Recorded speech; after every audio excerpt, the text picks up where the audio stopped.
maybe this might be some of your daily existence.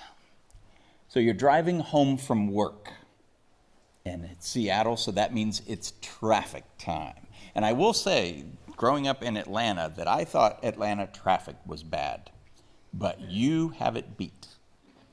So congratulations on that. Good job, Seattle. So imagine this, you're driving home, and it's stop and go traffic, but around here it's mostly stop traffic. Your foot is on the brake as much as it's on the accelerator. And you come to one of those spots where two lanes are kind of coming into one. You're in the right lane of the expressway, and there's another freeway that's merging on. And in front of you, you notice that some people are letting people in, and some people are not letting people in. And when it comes to your time to possibly let somebody in, either yes or no, what's in front of you is a beat up old diesel Volvo wagon that looks slow, and every time they step on the accelerator, a big billowing cloud of black diesel exhaust comes out of the back. Now, the question, and this is for you here and folks at home as well, do you let that person in? And that is not a rhetorical question. How many of you would let that car in? Okay, most of you. How many of you would do the kind of ignore the existence of it? Like somehow you just don't happen to see it and you're like, do. Like, I'm not going to look all the way over there so I don't make eye contact with them. How many would kind of be like, maybe not, and inch up so that they have to get behind you? Is anyone going to claim it? Yeah, that's all right. It's okay. How does this change if it is a shiny new Mercedes? Does it change whether or not you let them in? It depends. What does it depend on? How obnoxious the driver is. Okay. Has been. That's true. Yes. Yes. So, yeah. So, yes. I would let either one in. I would just be safe. That would be my concern. You would just be safe. You know, the flow of traffic. Okay, yeah. Anybody else in jeopardy. You're jumping ahead. So nicely done. Nicely done. I'm going to come back. You're going to be my poster child for where we're about to get to. So yeah, it makes me wonder if our logic for whether or not we let people in changes whether or not it's a car that we either like or it has big billowing clouds of diesel smoke. What if it is somebody in a Tesla? Does that matter? It does matter. Does that mean you don't let them in if it's a Tesla? Depends on the color. There's so many white Teslas in Bellevue. It is astonishing. I challenge you not to drive dangerously, but count the number of white Teslas you will encounter between this place and going home. Or like on a Monday, there's white Teslas everywhere. What color is allowed in versus what color is not? I'm sorry, say that again? The colors cost $1,000. They come standard white. Really? Pay extra money for a color. Well, that I can't wait to tell my daughter, because we have been wondering why there's so many white Teslas, and now you have solved a mystery. Nicely done. So, well, the message time is over. We've solved it. So, what color would you let in versus what color would you not? Any color but white, you'd let them in. Okay. Just because I've driven behind so many, not the drivers, just the car colors that are just Okay. What if it's a motorcycle? Would you let that motorcycle in? Oh yeah. What if it's a big Harley? Brum, brum? Would you, if the driver's scary looking, would you be like, go ahead, go ahead? You have a question? What if we have a lane to the left that we can move into? No, that's given 2 minutes. No, you can't introduce that. No. So, all right, so do you let men and women in equally? Doesn't matter? Okay. Pardon? Sometimes you can't tell. Sometimes you can. Okay. Is there anyone here who just wouldn't let anyone in at all? Like, it's your commute home. You want to get there. Maybe your bladder's getting full. You're just like, come on. Your car doesn't what? Okay, one car doesn't make that much difference. Okay. So, I would postulate this morning that there are times in our lives where our logic is revealed, our logos is revealed. And by logic, I don't necessarily mean whether or not we're being logical, but if we're getting biblical, the word logos means not so much logic, but it means your value system, your way of making decisions, your way of encountering the world and then looking at what you see and then saying, I'm going to exist in a relationship, even if momentarily, in this way. And we each have a logos. Each of us has a value systems, or probably several value systems at play in our lives. And there's times where that value system, that logos, that means of decision making is revealed, like sitting in traffic. So I had a friend, still a close friend, whom every time he had to, well, I'll set up the scenario and this will make more sense. So there's an exit on the freeway and traffic is backed up. It's kind of like traffic-y time, and there's maybe like 30 cars in the way right-hand lane. And most sane, normal, compliant drivers would try to get over somewhere near the back of the line. Like, please let me in, I need to exit here. I have a friend who I don't think is watching, old friend, but dear friend named Tripper. Hi, Tripper. His real name is George, so we went by Tripper. He would go all the way down to the front of the line and then just stick the nose of his car in, whether or not anyone made space to get in there. And as the passenger, I was always like, don't do that, don't do that. And it didn't faze him. He didn't see a single thing wrong with it. Does anyone here do that? Okay. That's what you're supposed to do. You're supposed to stop and try to get in. There's people in back of you. It's a scissor. You're supposed to go up and get in. Oh, I'm not talking about the zipper. I'm talking about going all the way to the front, because he would still stop. He would just go to the very front of the line and then jam his way in. Oh, but as long as he's not blocking, I mean, if you block traffic, that's not good. No, it's not. So how we deal with these various situations in traffic, I promise it won't be a completely traffic-centered message time. So, but how we deal with these various situations depends on our logos. It depends on our logic. So some of us, like my friend George Tripper, subscribe to the logic of competition, where resources are limited and it's survival of the strongest or fittest or bravest, and he would not let anyone in. He just wouldn't do it because it slowed his commute. Or if it was time for him to get in, ironically, he would just jam his way in. He would bypass everyone that he possibly could and cut his way in. It was mortifying as a passenger. There's others who I suspect this is most of us here today, would subscribe to the logic or the logos of compliance, that the rules are there to be followed, right?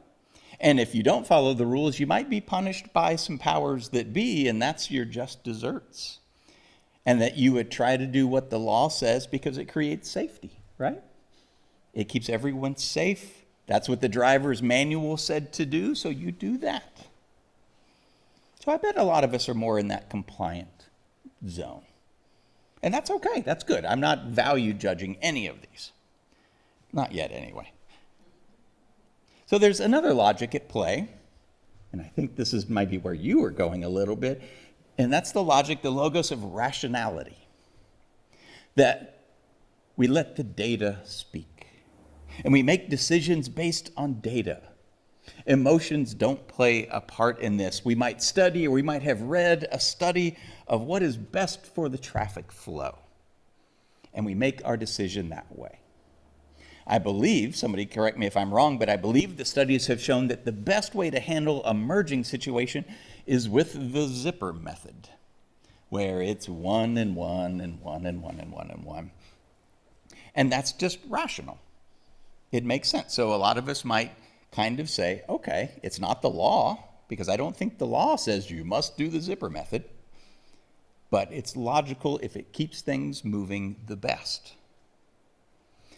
Now, what if you're going and you're logical and you're about to let a car in, and right behind that is just an adorable looking older gentleman who has a car full of puppies? And they're driving the same exact car that you are, so you naturally have an affinity, a fondness for this person. Because do you guys do that? If you see somebody driving the same car, you think, they sure have good taste. Because, obviously they do. So what if the second car that you're not supposed to let in zipper method is just the most adorable thing you've ever seen? It's an adorable person, car full of puppies, with the matching car as yours. Do you let them in?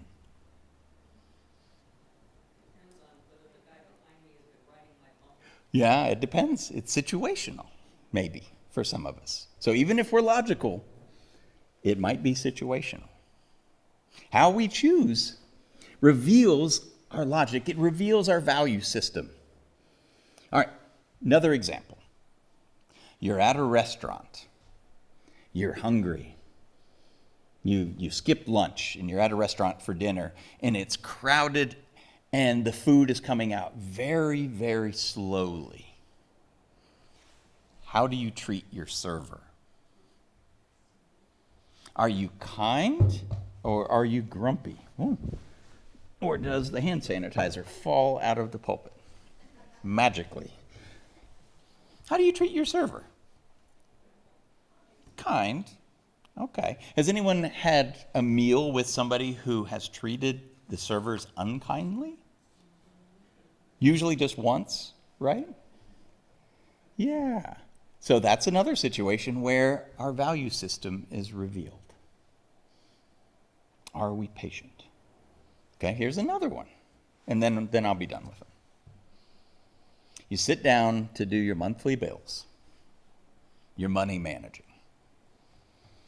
What logic, what logos, what value system do you use when you sit down to do that? Do you subscribe to the logic of scarcity, that there is not enough in the world for everyone, and that sharing is foolishness and you need to hold on to everything you can? Or do you subscribe to the logic of abundance or charity, that those who have extra should use it to help out others? There's lots of logics. There's not just a few. It's not just competition and compliance and all of that stuff. There's all sorts of logics out there, all sorts of value systems and ways that we decide. Some people believe in karma, right? That good begets good. Some people believe that karma is foolishness, and they believe that good gets you taken advantage of, and no good deed goes unpunished. Have you heard about that one? That's kind of the anti-karma logic. Some people believe that everything is kind of a cosmic joke. It's the absurdist thing. Can you find yourself in some of these?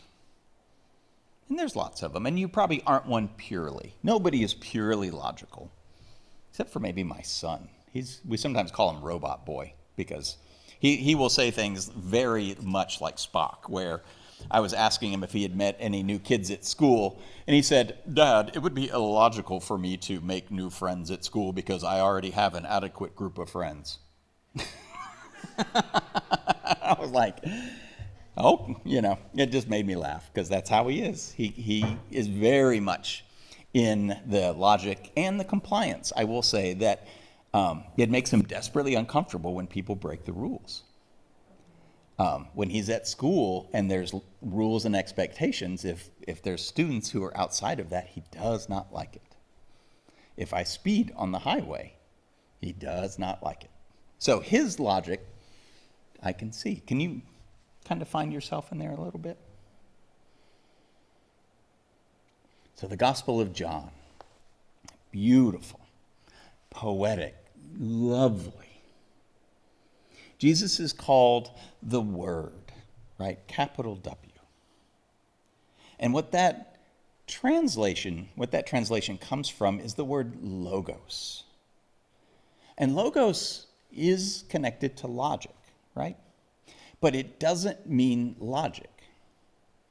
It means, for lack of a better way of describing it, way of thinking. Each of us has a logos. And in essence, it's our way of thinking. It's our way of making decisions. It's our way of relating to the world. And this, what the Gospel of John says, is who Jesus is. That Jesus is the logos of God. That Jesus is the embodiment of God's way of thinking. And so, by using this language, just as certain situations reveal our logic, whether it be traffic or checkbook balancing time. Nobody balances checkbooks anymore, do we? We go online. Or a few of us do. But according to the Gospel of John, Jesus reveals God's logos, God's way of thinking. And so based on what we know of Jesus, it's not hard to decipher what God's way of thinking is based on. I'm going to ask you, this is participation time, lots of participation in today's message. Embodied in Jesus, what logos do we see? Love? Very good, Ed. We said it at the same time. Perfect. What else? Kindness. What else? Yell it out. Acceptance. That's right. More than tolerance. What else? Caring for those around us. Absolutely. Abundance, right? Joy, perhaps. I would argue for joy. Patience. And on a few special occasions, a little impatience. Impatience with injustice. But yeah. Say that a little more loudly. Our faith gives us an inner strength. I think one of the things that we see revealed in Jesus is the notion of self-giving or self-sacrifice.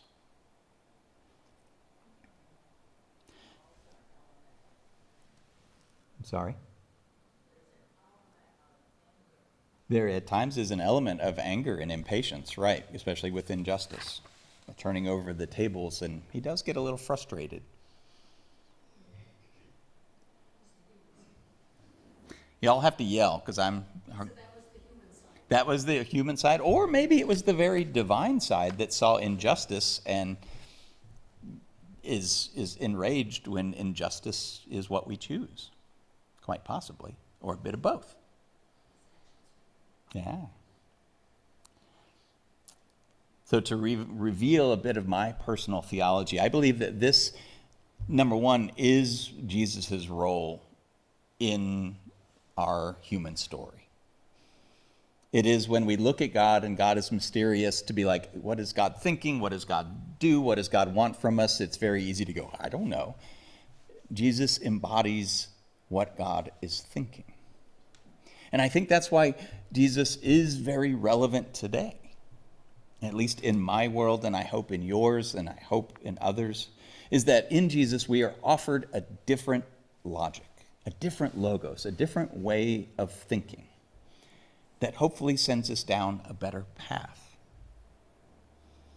We are offered, from the moment we are born, all sorts of logoses, right? Our American way of being is built on the logos of scarcity, and competition. Our economic system is based on that. A lot of our culture is based on competition. Not all of it, but we can see that.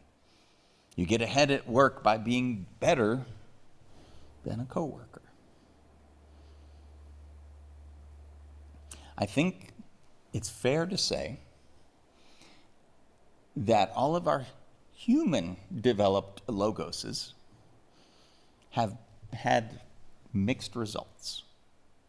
I love people, and I think we're amazing, and we've done some amazing things. But we still live in a world where even within 1 square mile of this place, we have people who have not. And we have lots of people who have, right? We have people who are surrounded by people who are lonely. We have people who are hungry. We have people who are making choices whether or not they can afford medical care, which is a very strange concept. Blessedly, and hopefully and joyfully and thankfully, there is an alternative. That we are offered a different logos. And so the choice is ever before us. Every time we rise in the morning, every time we get stuck in traffic, or at the grocery store, or at a restaurant with a friend who wants to bark at the server because the service is slow, the food's coming out. What path will we walk?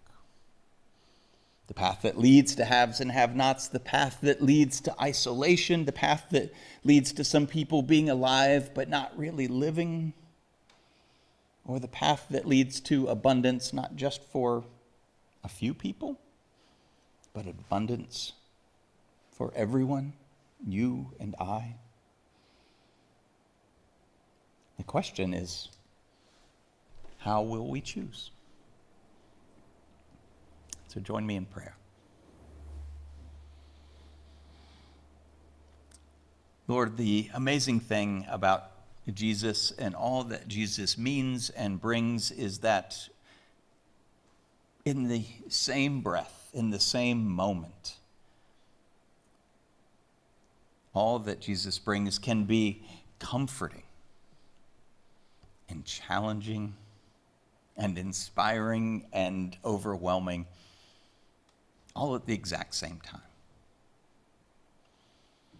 And so help us as those who choose to follow Jesus to do so on our Tuesdays, to do so as best we can, knowing that there are days where it is hard to do it even a little bit.